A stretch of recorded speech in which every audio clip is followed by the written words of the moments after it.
Hey guys, how you doing? Long time no see. I got a few DMs from you guys asking me, AJ, I need help drawing a pose that CAMMY pulls in Street Fighter 6. And I'm over here like, well, there's a lot of poses she pulls. I mean, it's a fighter game, right? But the pose you guys asked for is more, let's just say specific. The game devs knew exactly what they were doing making her bust that pose. What in the hell? Y'all not slick. Y'all not slick. I got my eye on you. I got my eyes on you. I know what kind of man you are. Anyway, we're going to be learning how to draw the CAMMY pose. So, get your pencils and paper and let's get started.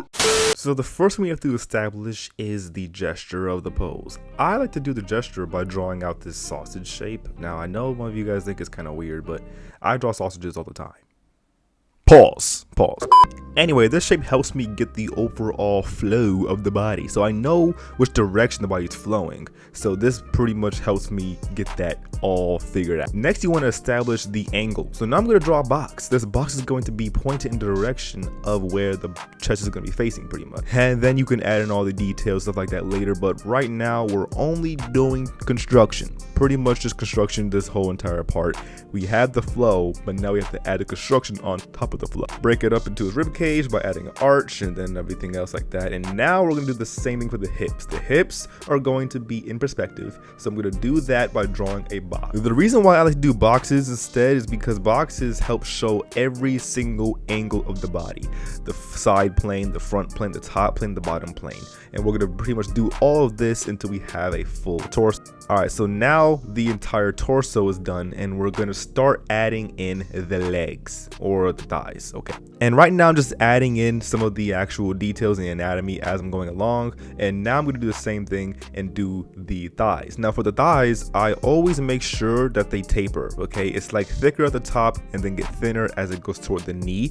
So don't draw a complete cylinder, okay? Cylinders are one length all the way around, one width, I mean. And, you know, it's pretty much symmetrical. But when it comes to drawing the legs, it's going to have a cylindrical shape, but it's actually going to taper and look more like a leg. Now for the shoulders, I'm going to draw out these, you know, these circle shapes, and they're going to be pointed upward. We can draw on the chest right in here. And right now, I'm not working off of the reference. What I did was I actually visualized the reference in my head, and now I'm exaggerating the pose. Exaggeration is pretty much what it sounds like. You just exaggerate things, accentuate things, you know, make them, push them further than they actually are. So we all know that CAMMY pulls this pose out, but I'm going to exaggerate the pose because when I'm adding the actual anatomy and detail, it's going to become stiff. So what I do to compensate for the stiffness is I exaggerate the actual body, and that way I'm pushing it to its limit. And when you push your body parts to the limit,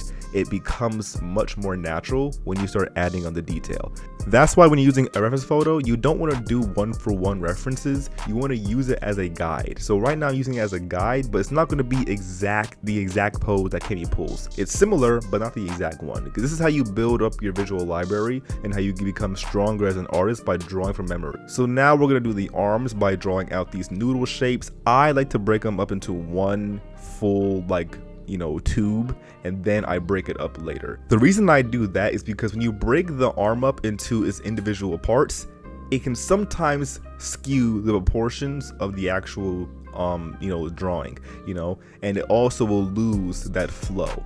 Like I said, in order for you to make sure your poses are not stiff, you have to introduce flow. You want your drawings to become fluid as you're drawing, because if you don't, if you only rely on construction, you start ending up with more robotic posing, and robotic posing can really ruin your drawing. So in order to make sure that the pose feels natural, you know, even though this is a crazy art she's pulling right now, in order for it to make it feel natural and still look right, you got to make sure you have that flow incorporated, or that fluidity, yeah, incorporate. Now I'm gonna go ahead and add the head, add a horseshoe shape for the underside of the jaw. This is how I draw the bottom of the face, or the bottom of the head. And now we are pretty much done with the first part of this drawing, or this pose drawing. It's time for us to move on to the bottom of the leg. So I'm gonna zoom out, or actually zoom my character down, make it smaller, and I'm gonna start drawing the actual leg. As you can see, there's a line that kind of connects the thighs together, and I'm gonna use that line to draw in these box shapes, and these box shapes are gonna pretty much be the knee joints because it shows that the leg is in perspective. And then I'm gonna do the same thing I did with the thighs, add like some upside down, think about like bowling pins. I like upside down bowling pins. That's like the best way I can describe it, you know. And now I'm gonna add in the feet, the knees, and everything else. And just like that, the pose is pretty much complete. Now I won't be adding any detail right now, but I just wanted to show you guys how I would break down this entire pose, how I would go about, you know, constructing it in the way I did. And like I said, I don't have the actual pose pulled up as a reference photo. I just have it there as a guide because I'm not trying to one-for-one capture the pose. I just want to get the general flow of the pose, okay? And that's how you properly use references. You don't just copy it how it looks, you know, one for one. You want to try to get a general understanding about it and, you know, break it down into its construction, and then, you know, exaggerate things, you know, push things and then see how they look in a different way, you know? But for the most part, it's pretty much the exact same pose. And here I'm going to show you guys the before and after. So here's what I, you know, came up with. I of course exaggerated, and here is the actual pose. You know, as you can see, I pushed the pose even further than it actually is, and that's how you do exaggeration, and that's how you get flow with your characters, you know. And then of course, if you want to get it more one for one, you can of course just go in and just use references and, you know, copy it one for one if you want to. But that's the general overall gist of what you want to go for whenever you're trying to capture any kind of pose references you're going for. So now you guys know how to draw the CAMMY pose. Pretty lit, you know? Thank you all so much for watching. If you guys enjoyed, make sure you guys leave a like, and I'll see you guys in some more videos. And if you guys have any other poses that characters pull, let me know. Your boy is down to break it down for you and help you guys draw it, you know? You can comment it, you can DM me, I don't really care, you know? Either way, you can ask. Until next time, y'all, peace out!